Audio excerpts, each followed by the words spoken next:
আল্লাহর এক বান্দি দিনদার, ভালো বাবার ভালো কন্যা সন্তান, বিবাহের ঘরে গেল, স্বামীর ঘরে থাকিয়া কিছুদিন পরে বলে, স্বামী আমারে কেমন ভালোবাসো। নুজহাতুল মাজালিসে ঘটনা উল্লেখ আছে। স্বামী বলে, তোমাকে আমি জীবন দিয়া ভালোবাসি, যা চাইবা তাই পাইবা, চাওয়ার আগে আমি দিতে পাও। স্ত্রী ডাক দিয়া বলে, স্বামী আমার যা চাইবো তুমি তাই দিবা। বলে, হ্যাঁ সত্যি বলেছো? বলে, হ্যাঁ সত্যি বলেছি। স্ত্রী ও স্বামীর পরীক্ষামূলক একটু বলছে, তাহলে আমার তালাক দিয়ে দাও। আমি চাইলে দিবা, কহা দিব, তো তালাক দাও। স্বামী বলে, কল্লা যাইতে পারে, তালাক দিতে পারি না। তালাক দেওয়া কি ভালো মানুষের কাজ? পৃথিবীতে নিকৃষ্ট একটা মানুষ স্ত্রীকে তালাক দিতে পারে, এটা ঘৃণিত একটা জায়েজের কাজ, ঘৃণিত আল্লাহর কাছে, রসুলের কাছে একটা ঘৃণিত কাজ তালাক দেওয়া।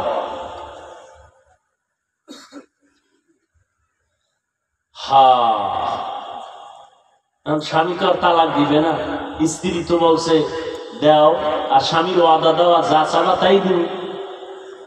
দুইজনের ভিতরে একটু তর্ক লেগে গেল, সমাধানের জন্য ওই জমানার নবীর কাছে রওনা। স্বামী আর স্ত্রী পথের মধ্যে গিয়া হঠাৎ স্ত্রী রাস্তার পাশে পড়ে গিয়া পাওটা ভেঙে গেল, কান্না করে বলে, ও আল্লাহ আমারে বাঁচাও। স্ত্রী স্বামীর হাতটা ধরে বলে, নবীর দরবারে যাওয়া লাগবে না, চলো আমরা বাড়িতে চলে যাই।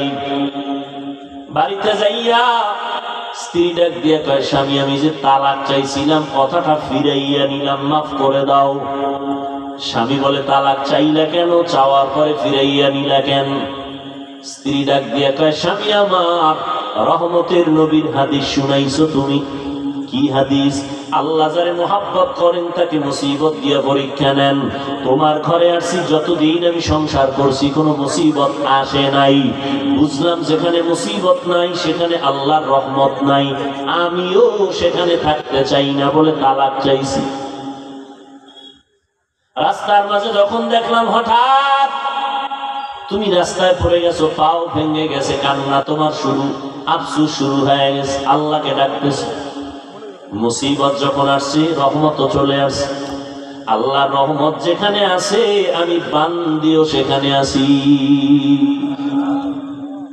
আর আমরা হালকা মুসিবতে পড়লে চৌকিদার থেকে গালি শুরু, সরকারের ঘরে আল্লাহর পর্যন্ত গালি দেয়।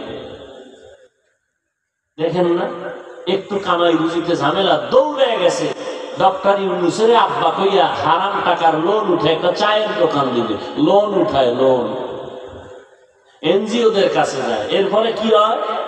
মাইয়াও শান্তি নাই, বউও শান্তি নাই, সন্তানেরা শান্তিতে নাই। মরার পরে কিস্তি আদায় করতে পারে নাই, সবাই যে সামনে দাঁড়ায়, লাশ কবরে রাখার আগে কিস্তি দাও। কেউ শান্তিতে নেই। এক আল্লাহর বান্দা কাঁদতেছেন আমার সামনে, কিছু টাকা আমি লোন আনছিলাম, কিস্তি দিতে পারি না। একটা গাড়ি কিনছিলাম, ভ্যান, রিক্সা, এটা ভেঙে চুরে অ্যাক্সিডেন্ট হয়ে গেছে বা চুরি হয়ে গেছে, কিস্তি দিতে পারি না।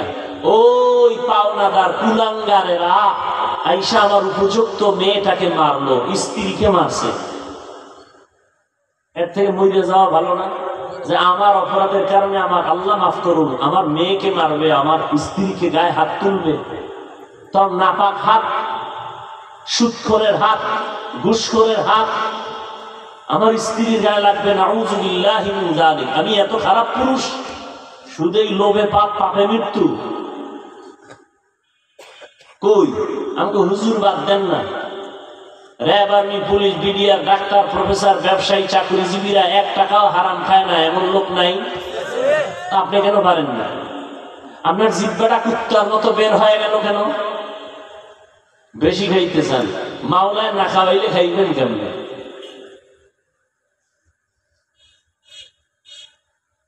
আর আমরা বেশি খাইতে চাই না, কিন্তু আল্লাহ তো বেশি খাওয়ায়, চাই না এরপরও বেশি। কেমনে বেশি? তোমার 3 প্লেটে পেট ভরে না, আরো 1 প্লেট চাও। আর আঙ্গ 1 প্লেট আসে ঘরে, এই 1 প্লেটের ভাগ কইরা 4 জনে খাইয়াও খাইকা যায়। এর নাম বরকতি খানা।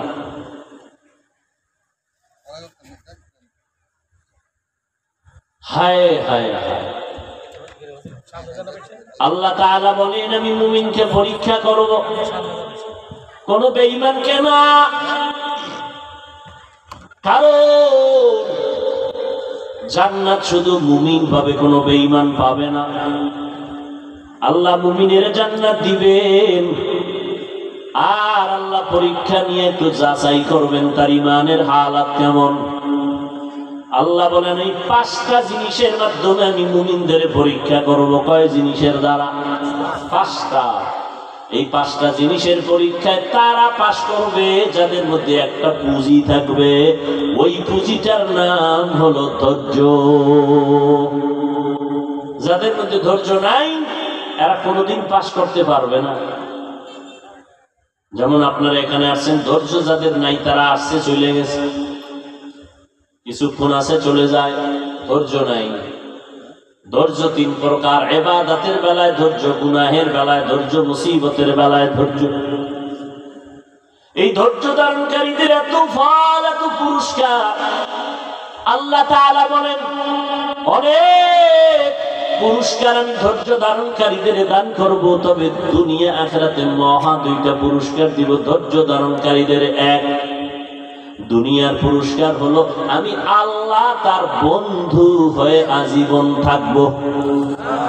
সুবহানাল্লাহ। না খারাপ লাগে আপনাদের? ইয়া আইয়ুহাল্লাযীনা আমানুস্তাঈনু বিস-সাবরি ওয়াস-সালাহ ইন্নাল্লাহা মা'আস-সাবিরিন।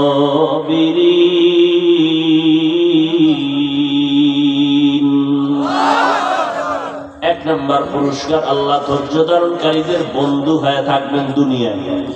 পরকালে আর একটা পুরস্কার, আল্লাহ বলেন ও ধৈর্য ধারণকারী দল, কিয়ামতের ময়দানে আমি আল্লাহ তোমাদের বিনা হিসাবে জান্নাত দিয়ে দিব। আতিনা ফি দারে দুনিয়া না হাসান, আতিনা ফি দারে উকবানা হাসান, ইয়া গিয়াসাল মুস্তাগীসিন ইহদিনা ইফতিখারা বিল উলুমে ওয়াল গিনা। हर गोड़ी देने को तू तैयार है, जो न मांगे उससे तू बेजार है। দুনিয়ার পুরস্কার আল্লাহ তার বন্ধু হয়ে থাকবেন। আল্লাহ যদি আপনার বন্ধু হয়ে যান, আপনার কোনো পেরেশানি নাই, কোনো টেনশন নাই। দেখছেন না মহামারী করোনা, গোটা দুনিয়াটা স্তব্ধ। যারা চেয়ারে বৈশা নিজেদের খোদা খোদা ভাব নিয়ে চলতেছিল, সারা দুনিয়ার খোদা ভাবওয়ালারাও থমকে গেছে। ব্যবসায়ীর ব্যবসা নাই, চাকরিজীবীর চাকরি নাই, স্কুল বন্ধ, কলেজ বন্ধ, ট্রেন বন্ধ, ব্যবসা বন্ধ, চাকরি বন্ধ, দোকান বন্ধ, বাস বন্ধ, সব বন্ধ। আল্লাহ আঙ্গুল দিয়ে দেখে দিয়েছেন, কোরআনের একটা মাদ্রাসাও বন্ধ হয় নাই। ইতিহাস ভুলে যায়ও না। আর ওই করোনার সময় মাস্ক লাগায়া জবানটারে আটকায়া রাখছি, একজনে ট্রিপল মাস্ক লাগাইছে করোনার ভয়, কিন্তু এরপরও যারা ধরছে মাস্কে ফিরাইতে পারছে। হ্যাঁ বাবা করোনায় আক্রান্ত হয়ে গেল। এর যুব ইতিহাস যেন ভুলে না যাও, করোনায় বাবাকে আক্রান্ত করে ফেলেছে।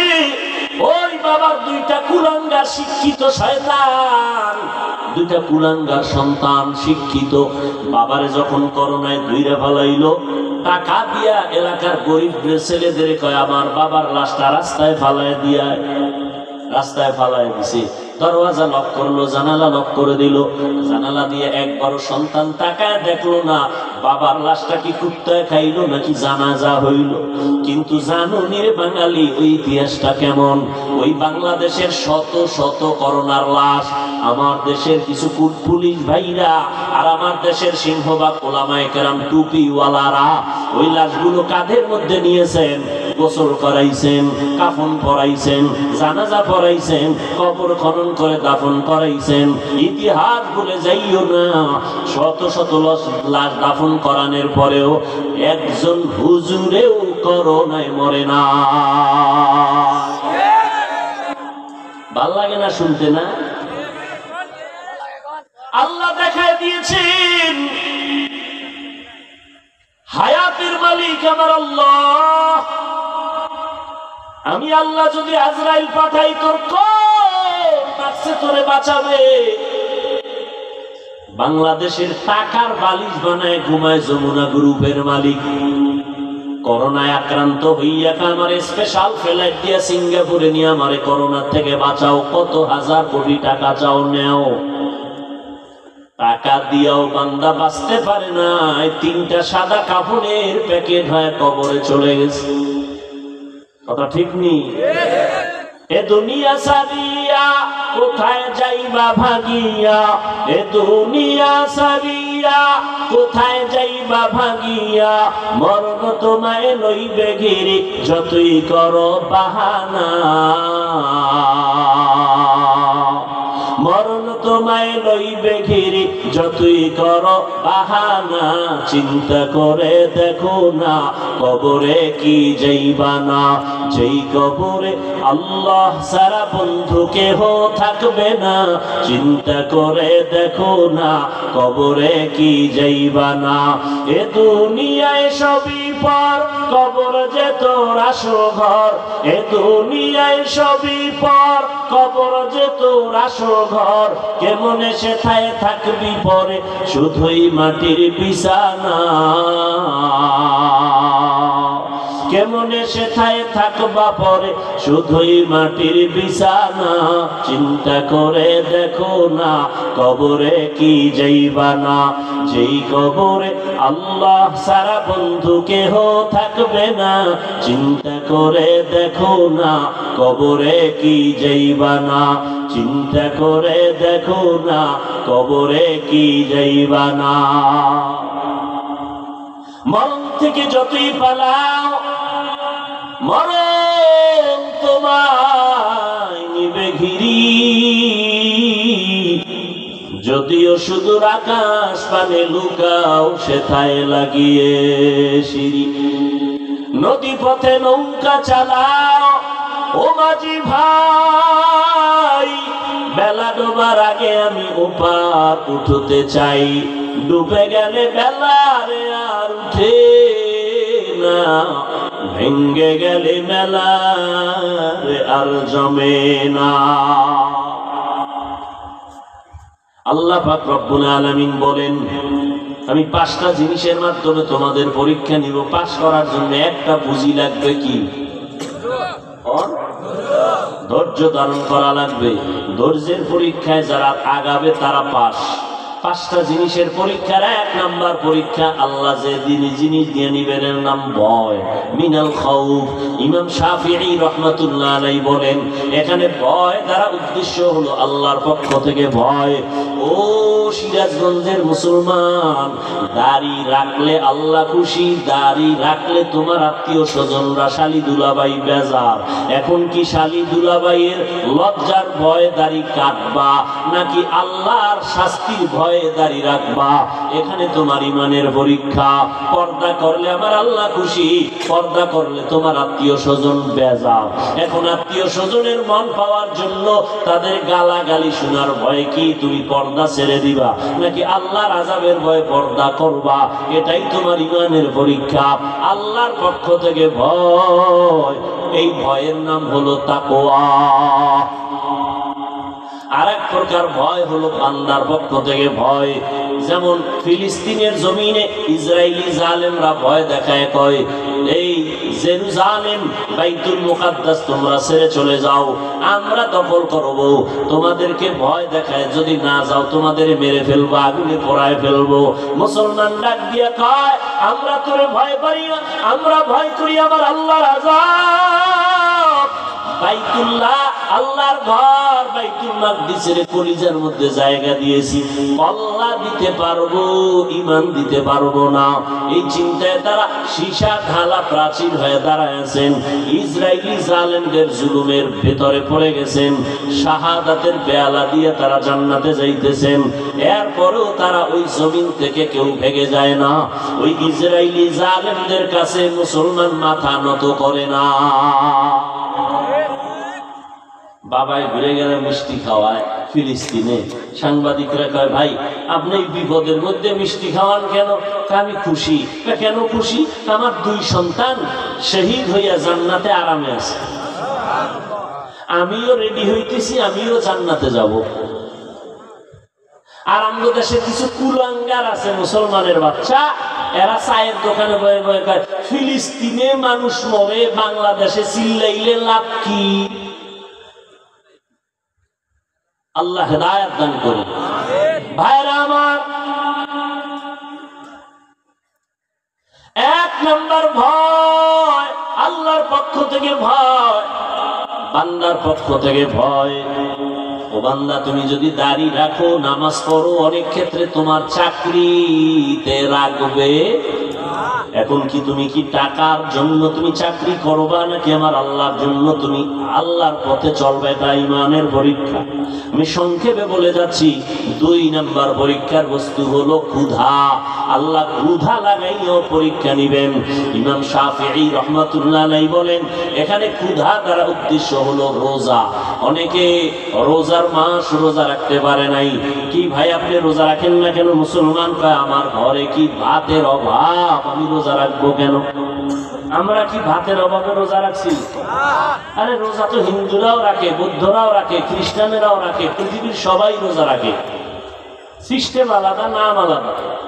আমাদেরটার নাম রোজা, আর অন্যদেরটার নাম হলো না খাওয়ার সাধনা।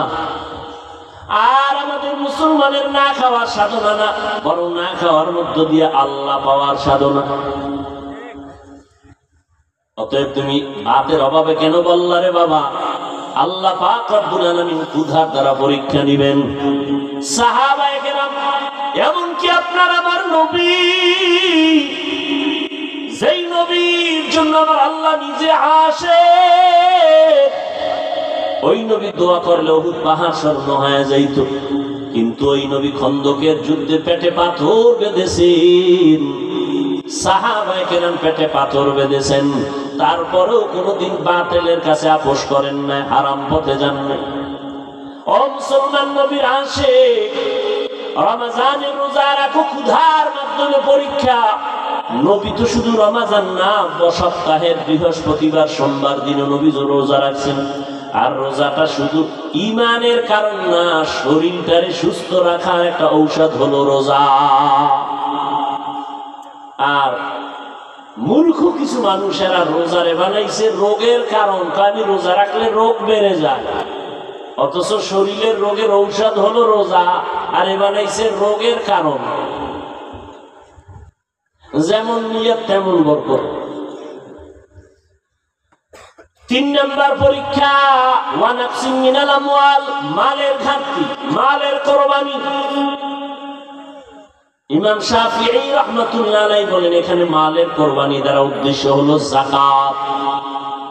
রাস্তাঘাটে সাইনবোর্ড দেখি মাঝে মাঝে, দারিদ্র বিমোচন করো, দারিদ্র বিমোচন করো। সরকারও অনেক পদক্ষেপ নিয়েছেন, কিন্তু আল্লাহ মানুষ বানাইছেন, মানুষের শান্তির ব্যবস্থা আল্লাহ করেছেন। মানুষের শান্তির ব্যবস্থা, অর্থনৈতিক সচ্ছলতার জন্য আল্লাহ একটা আইন করে দিয়েছেন স্থায়ী। ধনীরা বছরে একবার গরিবের যাকাত দিবা। যাকাতটা যদি ধনীরা ঠিক মতো দিত, এই জমিনের মধ্যে দারিদ্র বিমোচন হয়ে যাইত।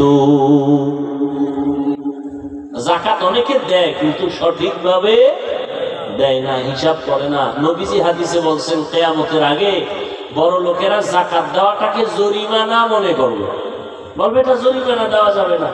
লামসাম কিছু দিয়ে কইবা, যাও এ বিষয়ে বিস্তর আলোচনা আমি রমজানে করেছি। যাকাত দেওয়া না আদায় করে দেওয়া, যাকাত দেওয়া আলাদা কথা, আদায় করে দেওয়া আর একটা কথা। আল্লাহ কইছে যাকাত আদায় করো, দেও বলে নাই। এনে ব্যবধান কি বিস্তারিত রমজানে আমার আলোচনা আছে। যাকাত গরিব রেখা, আমরা গরিব, আমগো মালও নাই, পরীক্ষাও নাই। কেন তোমাকে আর এক পরীক্ষা রয়ে গেছে কি? ধনীরা দিবে মালের কোরবানি, তুমি দিবা জানের কোরবানি। ধনী বলে এখানে একটা মাদ্রাসা বানাও, টাকা লাগবে না, টাকা দিব আমি।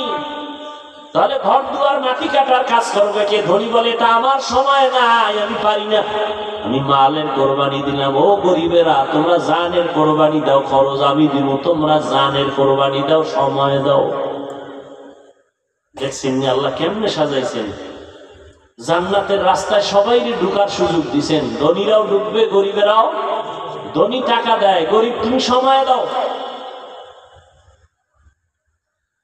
হ্যাঁ, জানের কোরবানি, মালের কোরবানি, এ জমিনের ইতিহাস। জানের কোরবানি দিয়েছেন ইব্রাহিম নবী ইসমাইলের চুরির নিচে নিয়া। এই কোরবানির বড় মহা পরীক্ষা। এই যে হজ করে মানুষ, বাইতুল্লাহ যায়, সবচেয়ে ইব্রাহিম আর হাজেরা আলাইহিস সালাম আর ইসমাইল নবীর কাহিনীর নিদর্শন।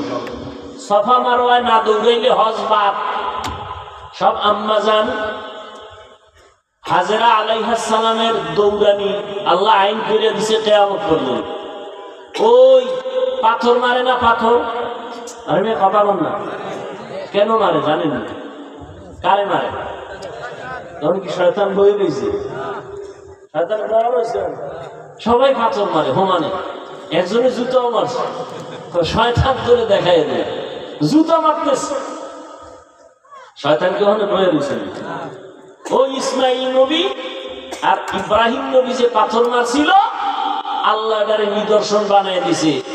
এই এতটুকু কাজ করবি না, তুই জীবনবার তাহাজ্জুদ যদি করে বাইতুল্লাহর বুকে লাগায় কান্দ, তোর জিন্দেগির সব ইবাদত বরবাদ। কোনো চালাকি চলবে? চলবে না। বাইতুল্লাহ তাওয়াফ করো,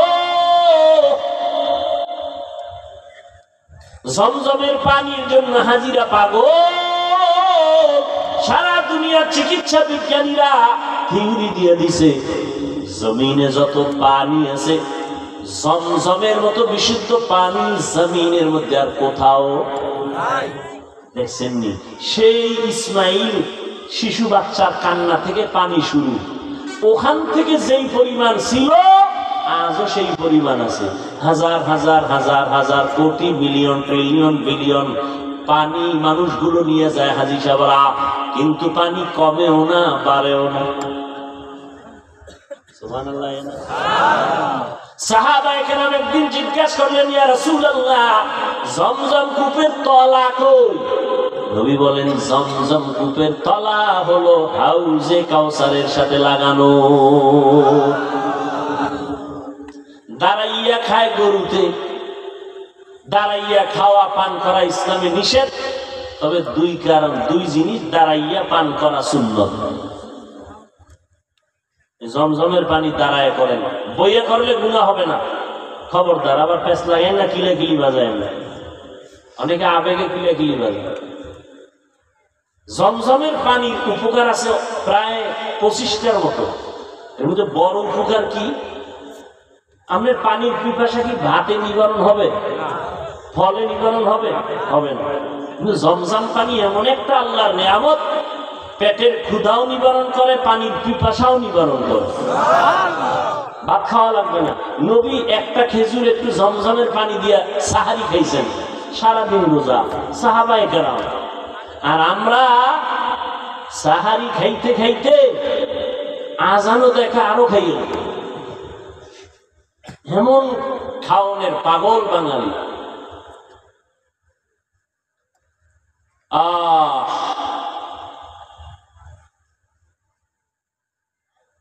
তো যে কথা বলতেছিলাম, জানের কোরবানি। ইসমাইল ছুরির নিচে যাওয়ার জন্য বাবারে বলতেছে, বাবা তাড়াতাড়ি আমার জবাই দাও। সাতাজিদুনি ইনশাআল্লাহু মিনাস সাবিরিন। ইনশাআল্লাহ আমাকে ধৈর্য ধারণকারীদের মধ্যে আমাকে পাবেন রে বাবা। আমাকে তাড়াতাড়ি জবাই করেন, আল্লাহর ওয়াদা তাড়াতাড়ি পালন করেন। এর নাম হলো আল্লাহর কাছে নিজেকে বিলীন করে দেওয়া। ওরে নবীর উম্মতেরা, আল্লাহ পাক রব্বুল আলামিন পঞ্চম পরীক্ষা নিবেন ফলের ঘাটতি মানিয়ে। এখানে ইমাম শাফিঈ বলেন সন্তান দিয়ে আল্লাহ নিয়ে যাবেন। সন্তান হলো মা বাবার ফল। মহিলাদেরকে আল্লাহ কোরআনে বলছেন এরা ফসল উৎপাদনের ক্ষেত, আর ওই ক্ষেতের ফসল হলো সন্তান। ইন্নামা আমওয়ালুকুম ওয়া আওলাদুকুম ফিতনাহ। আল্লাহ বলেন সন্তান আর সম্পদ হলো মানুষের পরীক্ষার বস্তু। ইয়া আইয়ুহাল্লাযীনা আমানু লা তুলহিকুম আমওয়ালুকুম ওয়ালা আওলাদুকুম আন যিকরিল্লাহ। সন্তান আর সম্পদের ক্ষেত্রে সাবধান, তোমাদেরকে যেন আল্লাহর জিকির থেকে দূরে সরাইতে না পারে। আজকে আমরা যারা আল্লাহর মহব্বত থেকে দূরে, হয়তো সম্পদের কারণে, না হয় সন্তানের কারণে।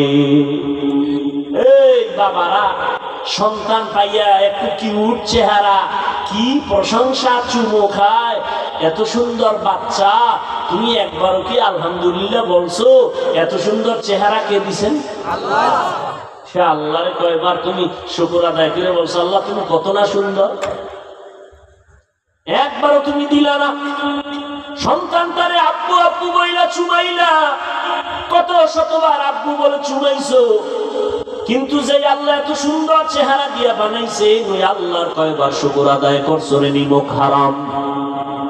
একবারও চিন্তা নাই। আল্লাহ সন্তান দিয়ে পরীক্ষা নিবেন রে বাবা। সন্তান আল্লাহ দিবেন পরীক্ষা, সন্তান দিবেন না এটাও পরীক্ষা। আবার আল্লাহ পাক সন্তান দিয়ে নিয়ে যাবেন, এটাও পরীক্ষা। ছেলে দিবেন পরীক্ষা, মেয়ে দিবেন পরীক্ষা। ওরে নবীরা আসে, আপনার আমার নবীকে আল্লাহ ছেলে দিয়েছেন, অল্প বয়সে আবার নিয়ে গেছেন। নবীর কোন ছেলে বেঁচে ছিল না, আল্লাহ নবীকে 4টা কন্যা দিয়েছেন। ওই কন্যা দ্বারা আল্লাহ নবীর বংশ, নবীর ইজ্জত, নবীর নাম বজায় রাখছেন। কন্যার মাধ্যমে নবী বলেন, এত দামি ব্যক্তি আমি নবী, আমার কোনো ছেলে নাই, আমি 4 কন্যার বাবা। ও কন্যার বাবারা, একটা কন্যা যদি পাও, তুমি একটা জান্নাতের মালিক হয়ে যাবে। কন্যা ভাইয়া হাদিস শুনে বাবাই খুশি। কি আপনি খুশি কেন? আমি এক জান্নাতের মালিক হয়ে গেছি। মাইয়াটারে কি করছেন? অনেক গ্রামীণ ব্যাংকের মালিক বানাই দিছে। এরকম নাই? এরপর দাঁড়ালেন আম্মা জানেরা, ও যুবক, কয়দিন আর যৌবনের বাহাদুরি করবা? চোখের সামনে লাশ আর লাশ আর লাশ, এমন কোন দিন নাই লাশের কোনো মিছিল নাই। আমি যে এতক্ষণ আপনাদের বয়ান শুনাইছি, একবারও কিন্তু বলি নাই ও যুবক বাবারা, ও বৃদ্ধ বাবাজিরা, আপনারা যারা ব্যবসা করেন সব বাদ দিয়া তাবলিগে মসজিদে গিয়া জিকির করেন, একবারও কিন্তু বলি নাই। যারা স্কুল কলেজে বড় যুবক বাবারা, বলি নাই আমাদের মাদ্রাসায় চলে আসো, স্কুল কলেজ বন্ধ করে দাও, বলি নাই। চাকরিজীবীদের বলি নাই চাকরি ছেড়ে দাও, বরং আমি বলে গেলাম, ওরে যুবক, আল্লাহর মোহাব্বত নিয়ে বলি, চাকরি করো আলহামদুলিল্লাহ, সারিও না। ব্যবসা করো, বড় বাধা নাই। স্কুলে পড়ো, কলেজে বড় বাধা নাই। তুমি ডাক্তার হও, ইঞ্জিনিয়ার হও, তুমি একজন প্রফেসর হও, তবে আমার দাবি কখনো তুমি বেয়াদব হইও না। তোমার ব্যবহারে কোনোদিন যেন তোমার মা বাবা কষ্ট না পায়, তোমার কপাল নষ্ট হয়ে যাবে। তোমার ব্যবহারে যেন উলামায়ে কেরাম কষ্ট না পায়, তোমার আচরণে যেন কোনো মুরব্বীরা কষ্ট না পায়। তুমি একজন আদর্শবান ডাক্তার হও, আদর্শবান ইঞ্জিনিয়ার হও, তুমি একজন আদর্শবান প্রফেসর হও। তুমি কলেজে বড় বাবা, নবীর তরিকা মানিয়া চলো, উলামায়ে কেরামের পরামর্শ নিয়ে চলো। এই যুবকেরা, তোমার মতো যুবক স্কুলে কলেজে পড়ে, 5 ওয়াক্ত নামাজ পড়ে, মিথ্যা বলিও না, আছে না নাই? বালিশে মাথা লাগায় একটু চিন্তা করিও, তুমি কেন পারো না রে বাবা? তোমার মতো যুবক রাস্তায় গাড়ি চালায়, ড্রাইভারি করে, নামাজ ছাড়ে না, মনটারে একটু প্রশ্ন করো, তুমি কেন পারবা না? তোমার মতো যুবক র্যাব, আর্মি, পুলিশ, বিডিআরের চাকরি করে, নামাজ ছাড়ে না, ব্যবসা করে, নামাজ ছাড়ে না, তুমি কেন পারবা না? চেয়ারম্যান, মেম্বার, এমপি, মন্ত্রী নামাজ পড়ে, দাড়িওয়ালা, অভাব নাই, তুমি কেন পারবা না? ও যুবক বাবা, মোনাজাতে কত যুবক কান্না করে, তোমার চোখে পানি আসে না কেন? গুনার কারণে আমার আল্লাহ বেজার। মা বাবার অভিশাপ তোমার কপালে বুঝি লেগে গেল, এখনো সময় আছে, আমার আল্লাহ দয়ার নজরে ডাকতেছেন, তওবা কর। জীবনের গুনাহ তওবার দ্বারা আমি সব মাফ করে দিব। ও যুবক বাবারা, আমি একটু আগেও বলেছিলাম হেদায়েতের মালিক আমার আল্লাহ। কপাল যদি পুড়িয়া যায়, নবীজির বয়ান আবু জাহাল কালেমা পড়ে না। আর যদি আল্লাহ কপালটা খুলিয়া দেন, নবীরে জবাই করতে আসিয়াও কালেমা পড়ে নেয়। জানি না এই জমিনে কিছু মানুষ এমন আছে আবু জাহালের মতো পাথরওয়ালা অন্তর নিয়া হাজারো পায়ে ধরিয়া বয়ান করলে কালেমা পড়বে না, তওবা করবে না, বাইরে গিয়া বিরোধিতা করে গুনাহগার হবে।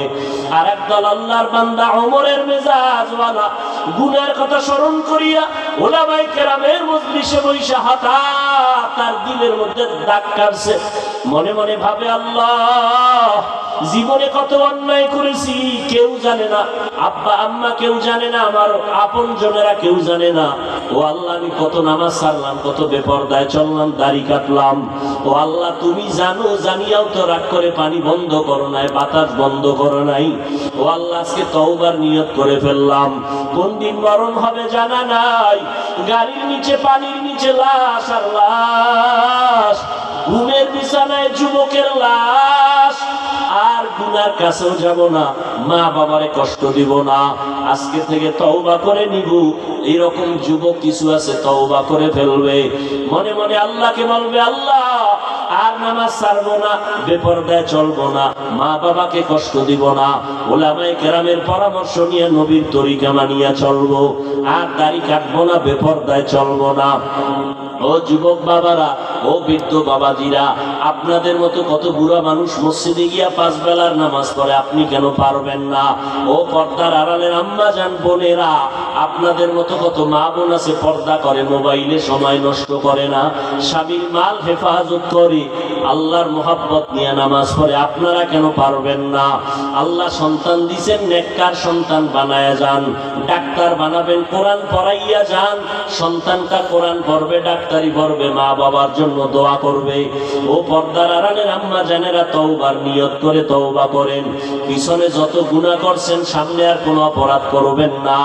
আল্লাহর কাছে মনে মনে বলেন, ও আল্লাহ, সন্তানটারে আদর্শ মানুষ বানাবো, নামাজ ছাড়বো না, বেপরদায় চলবো না, স্বামীর মালের খেয়ানত করবো না। ও যুবক বাবারা, তওবা করে নাও, মনে মনে অন্তর তৈরি করে ফেলো, মরিয়া গেল আর নামাজ ছাড়বা না, দাড়ি কাটবা না, বেপরদায় চলবা না, মা বাবার দোয়া নিয়ে, উলামায়ে কেরামের পরামর্শ নিয়ে চলবা। তওবার অন্তর যদি তওবার জন্য তৈরি হয়ে থাকে, মুনাফিকি দুর্বলতা যদি অন্তরে না থাকে, যাদের তওবার খাঁটি নিয়ত আছে, তাদেরকে বলবো দুটো হাত আমার আল্লাহকে দেখাইয়া দাও।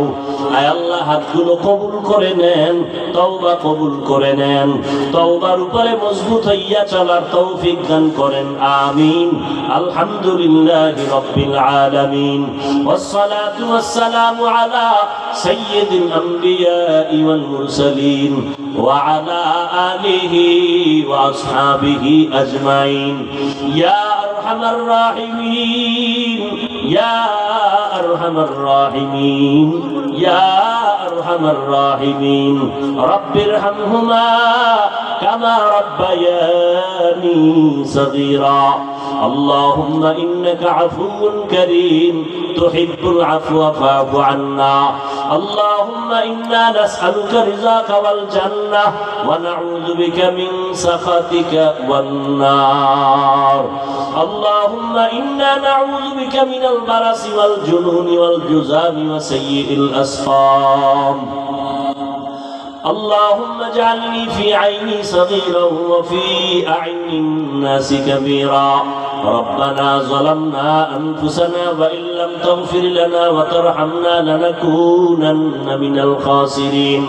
খোদায়ার মালিক, কুদরতের নজর দিয়ে দেখেন, উলামায়ে কেরাম, মুরব্বী, হাজী সাহেব, ব্যবসায়ী, চাকরিজীবী, পর্দার আড়ালের মা বোনেরা, আমার যুবক ছাত্র ভাইরা হাত তুলেছেন। আমরা গুনাহগার, মেহেরবানি করে আমাদের মাফ করে দেন। মাহফিল কবুল করে নেন, আয়োজনকারী সহযোগিতাকারীদের কবুল করে নেন, মাদ্রাসা কবুল করে নেন। আয় আল্লাহ সারা দুনিয়াবাসীকে মাফ করে দেন আল্লাহ। প্রবাসে যারা আছে হেফাজত করেন। আয় আল্লাহ ফিলিস্তিনের মুসলমানদের উপরে রহমতের চাদর বিছায়া দেন। ইসরায়েলের জালেমদের জুলুম থেকে হেফাজত করেন। ইসরায়েলের জালেমদের ধ্বংস করে দেন আল্লাহ।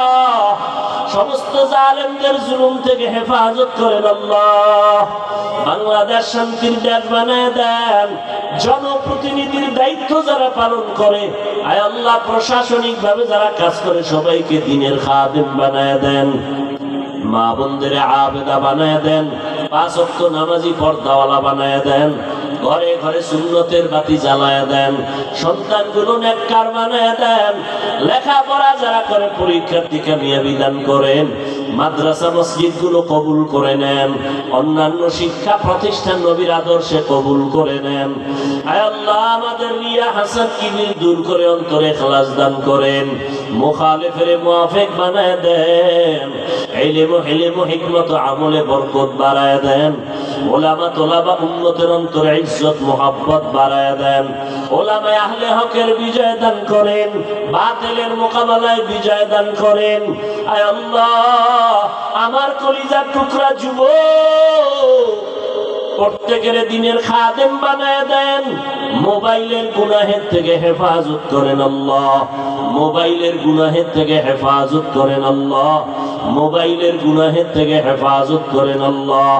আয় আল্লাহ আমরা যারা হাত তুলেছি জানি না কার মা নাই বাবাও নাই, অন্ধকার কবর থেকে দোয়া চাই। আয় আল্লাহ সবার কবর জান্নাতের ফয়সালা করে দেন। যারা বেঁচে আছেন দীর্ঘ নেক হায়াত দান করেন। অসুস্থ যারা সুস্থতার নিয়ামত বাড়ায় দেন। আয় আল্লাহ সারা দুনিয়ায় খেদমতের জন্য কবুল করে নেন। ইজ্জতের হেফাজতের ব্যবস্থা করে দেন।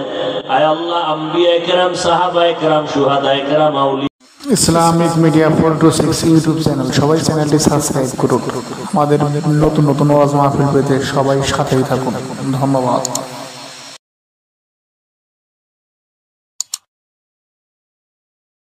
ইসলামিক মিডিয়া 426 ইউটিউব চ্যানেল, সবাই চ্যানেলটি সাবস্ক্রাইব করুন। আমাদের নতুন নতুন ওয়াজ মাহফিল পেতে সবাই সাথেই থাকুন। ধন্যবাদ।